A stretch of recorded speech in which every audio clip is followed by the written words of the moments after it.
If you're trying to conceive and feeling overwhelmed with fertility advice, then this podcast is for you. Welcome to Don't Tell Me to Relax, your fertility podcast and antidote to unhelpful fertility information. I'm Hannah, a fertility acupuncturist, teacher and campaigner for better fertility education. This podcast aims to empower and inform you about your menstrual cycle and fertility. It's basically all that information you didn't get in sex ed at school, with the aim of improving your understanding of your reproductive health and optimizing your fertility. Welcome back to this episode. I hope this finds you well. We are just coming off the back of the bank holiday when we're recording this. And I am joined by the very lovely Carly, and we are going to be talking all about stress and mental health, emotional well-being, and how it impacts your fertility. And before we delve into all of that, because I know it's a really big topic, I'm just going to ask Carly to say hello and introduce herself to us. Hello, I'm Carly Garrett, and I'm a reflexologist and a fertility coach and mentor support person. And tell us, Carly, how did you've been working in this industry for a very long time.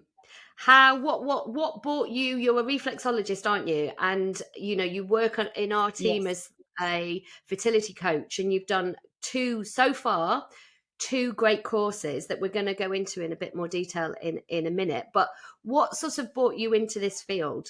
So I trained as a reflexologist back in 2004, which feels like forever ago. And I came to reflexology because I was an insomniac in my 20s, and I was just interested, and I was having reflexology myself and interested in how it would help me.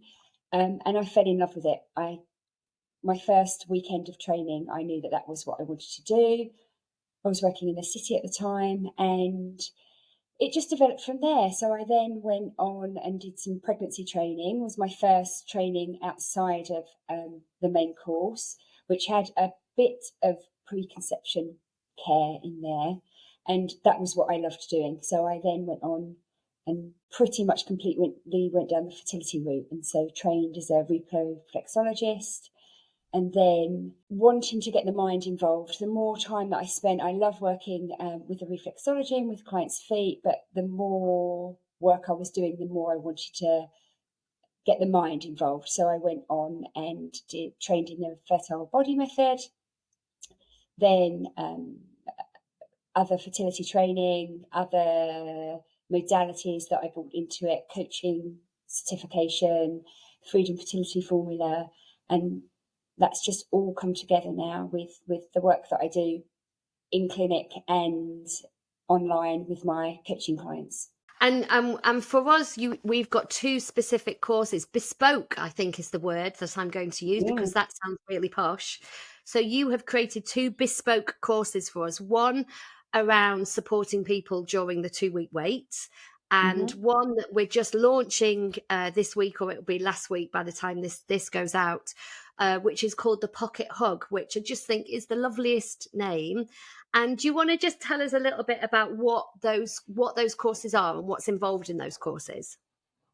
Yes, so the 2-week wait is for any wait. We called it the 2-week wait, but really it can be used for any form of waiting, whether you're waiting for tests, you're waiting for embryos to develop, anything.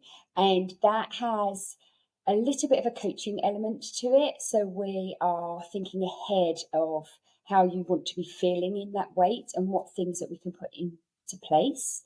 And then there are lots of relaxation resources in there, some guided meditation, facial reflexology, breathing exercises, just lots of tools and techniques to keep you grounded, to keep you balanced, and just to help get you through.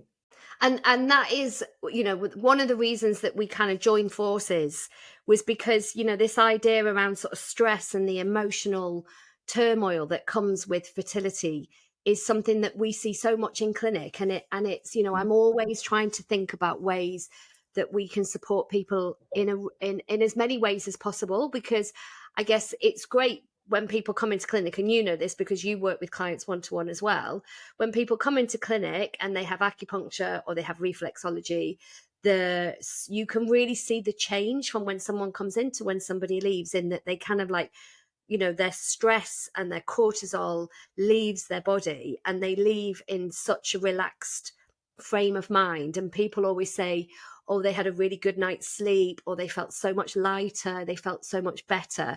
And so, and what we're always aware of is that people can't always come to clinic. We wish people could come and have treatment with us every single day. And obviously time and cost does not allow that to happen. So really, I guess what the courses do is trying to find other ways of getting people into those nice, relaxed states to enable them to get through the day as easily as possible, and to make that as accessible as possible, which is why we came up with the idea of doing like online courses that weren't hugely expensive, that were accessible to everybody and can be used at any point. And I think, from the feedback that you've got, people really find that helpful and useful for when they're going through their struggles. Yes, absolutely. And with the pocket hug, that's I'm not even so sure I'd actually call that one a course. That's more just a handful of resources just for in the moment when you need them, whether that's a little bit of EFT tapping or some guided meditation. And it's not something that you actually have to think about a workout, which is more the 2-week wait. That has a little bit more structure to it, and a little bit more just, like you say, bespoke, more it can be how you want it to be. Yeah, and that's the beauty about these things, because all of these techniques have been proven to switch off that adrenaline cortisol response that is so common at various different stages, no matter where you are and what your situation is. Absolutely. And what what I want, and us together, I guess, is that I want my clients to be supported on this kind of quote unquote journey that they're on. And the stress side and what it actually does to your body or what it doesn't do to your body aside, I don't like the thought that my clients are constantly overwhelmed, that they're anxious, that their life is impacted in so many ways, and they're so bombarded with external information and being told what they can do and what they can't do, and following all these rules and regulations, that to give them some respite and to find ways of managing the anxiety and overwhelm. Yeah. That's what I want. That's the aim. And I was just doing a little bit of sort of research before we came on into this idea of sort of stress and fertility, because it's a real hot topic. And actually, why this podcast is named Don't Tell Me to Relax, because there's this idea that stress inhibits fertility, or stress is the reason why you're having fertility struggles. And that's why people come out with such stupid, because they are stupid phrases like, oh, just go on holiday, just relax, it will happen. And that is so unhelpful. It's why we named the podcast this. And actually, when you look into the research, there is no research that stress causes fertility. The scientific papers have done in terms of, people who have got anxiety or depression, and they've been clinically diagnosed and they're going through IVF treatments, and studies have shown that that depression, that anxiety does not alter the outcomes of those IVF techniques in any way, shape or form. The research isn't really conclusive. So it's kind of this idea of stress and fertility has kind of got sort of mixed up in not a very, very helpful way for when people are going through it. And I know that you see the same as what I see in clinic, is that people are stressed because they're stressed. Absolutely. And how many people ask you, is stress, I'm going through this round, it's really stressful, is this going to have an impact? Or is this stress or this situation with work, or just the actual stress of being in a fertility situation, is that going to negatively impact my chances? And I'm sure that you are also asked that question on a daily basis. Absolutely. And the guilt and the shame and the overwhelm that comes with that you are therefore not doing your best because you're feeling stressed about, and what damage are you causing? And it doesn't, as you just said, it doesn't work that way. It's just, what a horrible place to be in. It's just an awful place to be when Yeah. when you're drowning in all of these emotions, Yeah. and you can't think clearly, and everything feels out of control. And that's the biggest thing that comes up for me with my clients, is this absolute lack of control and the anxiety that comes from that lack of control. Yeah. So it's about, let's turn our focus to what we can control. What Yeah. can we can't control the outcome, but we can control lots and lots of other things that will get you through. Yeah. Will get you through that time. Absolutely. And I was just actually Googling what is stress.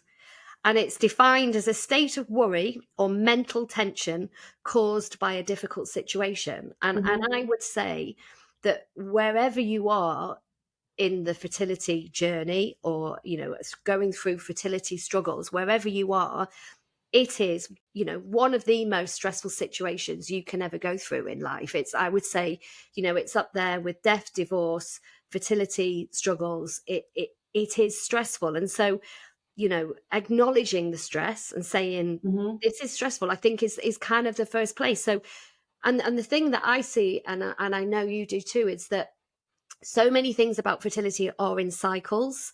So, for example, let's start with, if you're trying to conceive naturally, there's always this kind of cycle of stress, in that the first half of your cycle, you might feel quite hopeful to ovulation. And then the second half of the cycle, stress kind of creeps in because you're wondering what's happened, reading body symptoms. And then the period coming every single month is a real stress trigger. It really triggers those emotions. And again, I think, if you're going through an IVF cycle, so many stresses around, the cost of an IVF, choosing a clinic, having to take medication, the procedures, the medical intervention, and then you're in the 2-week wait. Again, it's like this cycle, isn't it? And like you say, so much of it is out of your control. And we work a lot with people who've been through pregnancy loss, baby loss, and that's, when that you want to get pregnant again,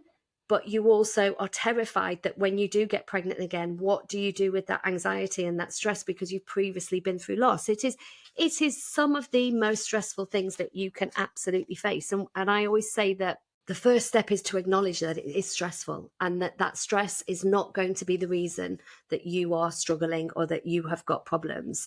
And I'm always really like, this is the bottom line, acknowledge it, know that it is stressful, and know that stress is not, the reason why treatment isn't working. And that's kind of something that we remind people a lot when we work with them one-to-one in clinic.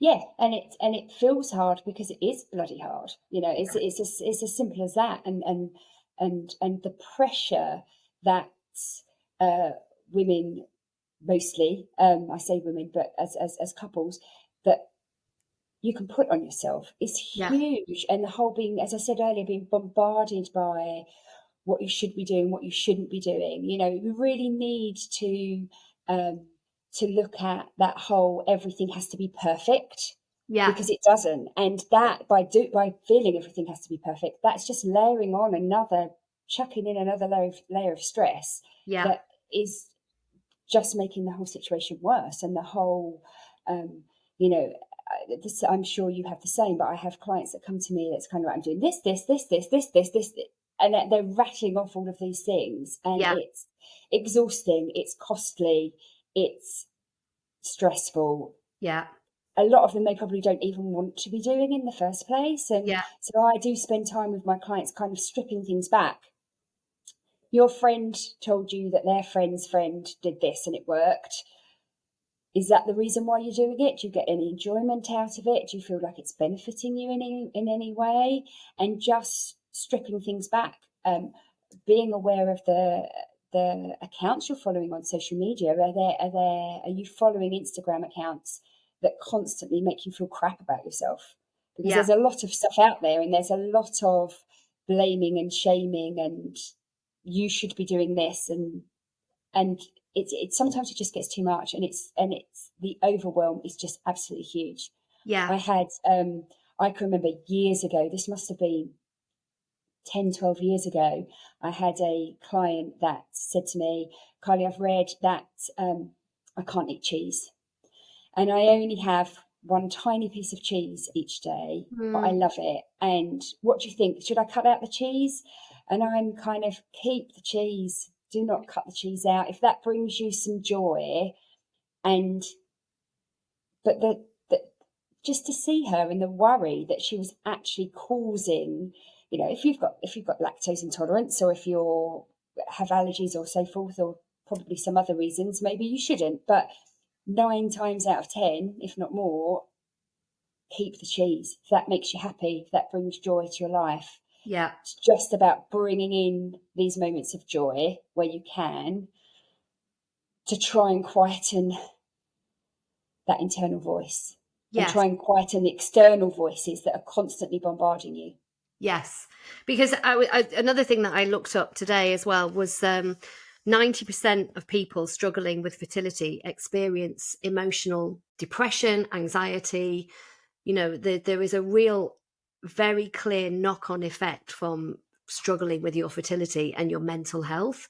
And so, acknowledging that it is stressful and looking at ways that you can find support to help you through, I think is a really, really important area. And it's one that I think, I know lots of fertility clinics offer counselling, but to be honest, it's not as much as, I would say people need. It's a few sessions. And I would say that, that ongoing support, whether it's through a counsellor, through family, through a community group, it's about finding somebody or something that gives you that regular support to really help you through, because this is a really shitty, hard thing that you're going through.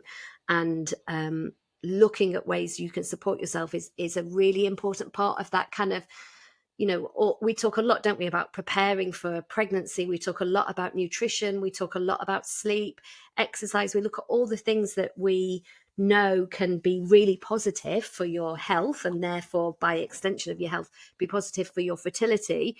But this idea of actively looking at ways to manage your mental health is something that I think we really need to talk about more, and sort of what's the word that I'm looking for, sort of have a plan for. Yes, completely. Because I'm sure you've had exactly the same. I see clients more regularly than I like to see that have never told anyone. It's them and their partner, and then I'm there in the mix as well. And I would actually say, which is why things like your Facebook group is so fantastic. And I see the activity on there. I see the connections, and somebody will sign off a message, lots of love and things like that. And that is important, to have somebody in whichever way, whether it's a friend, whether it's a family member, whether it's somebody like you and I in the clinic, whether it's coaching, counselling, to be able to speak to, and to be able to bounce things off, to be able to somebody to maybe challenge your thinking sometimes if you find that you're going down a certain route, and just connection. I would say that last year I invited my clients to come out on a walk in the summer. A few of them had said about that did I know anybody that I could kind of hook them up with. So I had a walk. There wasn't a huge amount of people that came, but 4 of them that came on that walk have become really, really great friends. And I went out for brunch with them 2 weeks ago, and the support network that they have, that will go down as a lifetime achievement for me, because it was so special to watch, and it's so isolating, and the isolation and the feeling that you've got to be wearing a mask, and somebody might ask you how you feel, but you can't really tell them how you feel, because that will then open up a can of worms, and with all of the There seem to be a lot of fertility policies coming into the workplace now, which is wonderful, really wonderful. But you've still got to put yourself out there, and you've still got to be vulnerable, and you've still got to actively say, I'm trying for a baby. That still doesn't, it's, I think there's still a lot of work to do there, but it's about, my one word of advice would be just to get some connection and to get some support somewhere, how small or large you want that to be, but just to have somebody to speak to. Yes. And whether that's like, it can be a friend, a family member. Absolutely. It could be somebody in a group, somebody online. There's a lot of groups out there now that connect people. And I think that's the thing that, we always try to do, is how can we support people as best we can in as many ways as we can that is accessible to as many people as possible, because we know that not everybody can afford to go for acupuncture or counselling or reflexology or whatever the support things that are out there that are on offer. And yet we know how effective they can be, because we know that they switch off that adrenaline, that cortisol response. I would say, if anyone ever asked me what is the best thing about acupuncture, I'm like, it's the immediacy of switching off the adrenaline, because you see it, you literally see it in people, but from before and after. But there are lots of other ways that you can do it, like there's yoga, there's going for a walk, there's mindfulness, there's obviously, the courses that we've made online. And the thing is, it's like, you don't have to do all of them. You don't have to do any of them. It's like, it might be something that we haven't even mentioned. It's about actively finding something that works for you and knowing that there is no right or wrong. I can't do meditation. It drives me absolutely bloody crackers. It does my head in. It's always sort of recommended as a thing to do. And for some people, I think it's amazing. But I'm really good at, if I go out for a walk on my own with no headphones on with my dog, that really calms my nervous system. So it's about, I guess it's about finding and being open to trying different things, accessing different things, and acknowledging that, it's an important part of, it's not going to be the thing that's going to, suddenly make the round of IVF successful, but it's going to help you get through that whilst looking after your mental health. Because, as we said at the beginning, stress in itself is not a cause for infertility. And that is not what we're saying. What we're saying is we want to try and make as many ways available as possible to help people through a very stressful time. And that's, a big part of what we do, I think. Absolutely. And you're right. Finding what works for you is the perfect way of doing it. And what I find, though, is you saying about going out for a walk, amazing. That's fantastic. But what I do find is then we'll bring in the listening to a podcast or listening to, which again is fantastic. But sometimes it's that mental overload. So what I find with my clients is that they just want to learn. They just want to absorb as much. What can I learn next? What could be the next thing that can help me? And just that constant bombardment of information. That so when you are doing these things, so whether you're going out for a walk, getting yourself out in nature, whether you are just taking yourself to the gym, sometimes it's really nice to do that without anything else going on as well, and just having that silence and the time for you to think and process your thoughts. Yeah. Because by bombarding us, it can also be another way of diverting our thoughts, if that makes sense. Yeah. By not sitting with them, not acknowledging them. Oh, I'm going to listen to another podcast and see what I can learn. Yeah. And that can kind of not be too great either. So but especially getting outside in nature. If you've got a dog, fantastic. Go for a lovely long walk and just immerse yourself. Yeah. I notice the sounds. I find that I always put my headphones in my pocket just in case I need them. But often what I'll find is I'll start off thinking, I'm not sure where my brain's going to take me. And, after an hour, I've kind of like gone through everything and I'm in a much better place. So I find that I don't reach for my headphones, because it is very easy, isn't it? It's put on a podcast and sort of distract. But I purposely try not to, because like you say, I think it's good to see what comes up in your mind. What thoughts I think coming it's up. really important. Yeah. Because in many ways, going back to the idea of control, the only thing we have control of is what we're saying to ourselves, what pressure we're putting on ourselves, and how we are really, really looking after ourselves, because those are the things that we have a choice over. So often our cycles just happen, our menstrual cycle, it just happens. It's going on in the background all the time. We can do things to support it, but we can't control it. And it's the same with IVF. It kind of goes on. There's so many parts of it we can't control. We have to work out what are the things that we can control, what is beneficial, and how do I look after myself. Yeah. And also we can control how our responses, how we respond to something. And by addressing our levels of stress, our levels of anxiety, we can come at it from a better place. I constantly use the analogy with my clients. One day you can knock over a glass of water and it can be, oh, whoopsie, silly me. And another day you can knock it over and you can just explode and you can go crazy.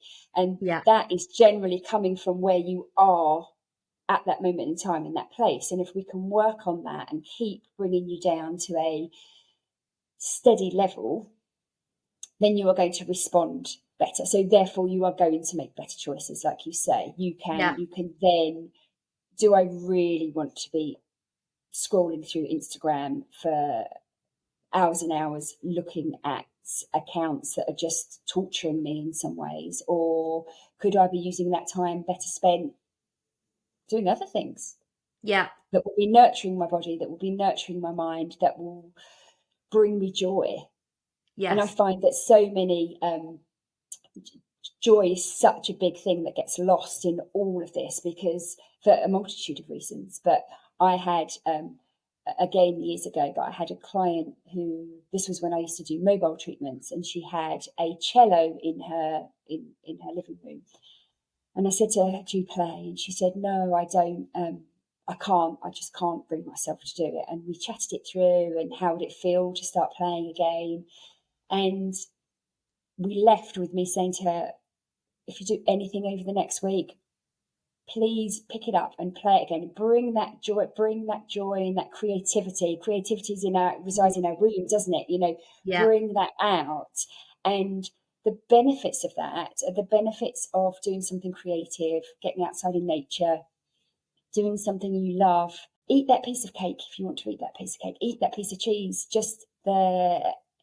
It just benefits you in so many ways. Yeah, absolutely. And so, Carly, if people want to work with you, so obviously we've got the courses, but if people want to work with you, how do you, what are the options available? Because you don't have to be local to you. You do quite a lot of work online. I do all of my coaching sessions online now, unless they're kind of intertwined with the reflexology treatment. But yeah, everything's online, so that can just be booked through my website. We hope that this episode has been really helpful in just unpicking how much we want to emphasize that stress in itself does not cause infertility. And we really want to address that sentence that we hear so often in clinic, and that sort of vicious cycle that people feel very, very stuck and trapped in, that they're stressed because they're stressed. So we really want to kind of acknowledge and remind people that what you are going through is very stressful, and having a stress and response and feeling stressed about that is a completely normal part of the process. So it's we really, really want to acknowledge that, because fertility struggles are really hard. They're really shitty. They're really hard. And I tell you what, they're really, really unfair. And, you can do all the work and it's still not successful. And I think that is something that is a really difficult thing to sit with. Yeah, I agree. And we live in a world now where we reap our rewards, and we seem to, it's a case of we put in this amount of effort and this is what we'll get out of it. We work hard in our exams, we get the qualifications we want. We nail an interview, we get a good job. We work hard, we get a promotion. And fertility doesn't work in that way. Yeah. And it's not about you do this much and this is what you're going to get your baby at the end of it. And you're so right. It is so unfair, and it is really, really tough, because that's the world that we live in. We think we work this hard, and it's not about, I suppose, if I can kind of say anything again, it's not about how hard you are working, how much you're doing, how perfect you're being. It is tough and it is unfair. And if you can just try and take that pressure off of yourself, then I think that will really help and benefit you. Thank you, Carly. It's been really lovely to talk to you. And if people want to find out more about working with you, so either come and see you one-to-one for reflexology, or working with you online, obviously we've got the courses. So we've got the Pocket Hug and we've got the 2-week wait, but also you do coaching as well online. Where should people go to find out more information? So I'm on Instagram on fertility_pregnancy_wellbeing. Great. And my website is carlygarrett.co.uk. Great. I'll put all that in the notes as well, and obviously links to the courses. And thank you very much, Carly, for coming on, and thank you for your time. Because I think I really hope this has been a helpful episode to sit through and think through. And I really hope we have provided some inspiration, or at least kind of some food for thought about really making a sort of, if there's one thing to do, it's looking after your mental health. And so I really hope that we've kind of explained that and sort of given you some ideas of different approaches that you might want to think about. So thank you, Carly, and we will catch up again next week. If you've enjoyed listening to this and want to find out more, then come and join my free community in Facebook. We have loads of resources. You can catch up on all our previous webinars and be the first to know about forthcoming events. To sign up, just follow the link in the show notes. And if you'd like to work one-to-one with myself or one of the team, then please see our website, hannahpern.com, where you can book in directly or organise a discovery call to find out how we can support your fertility and your reproductive health.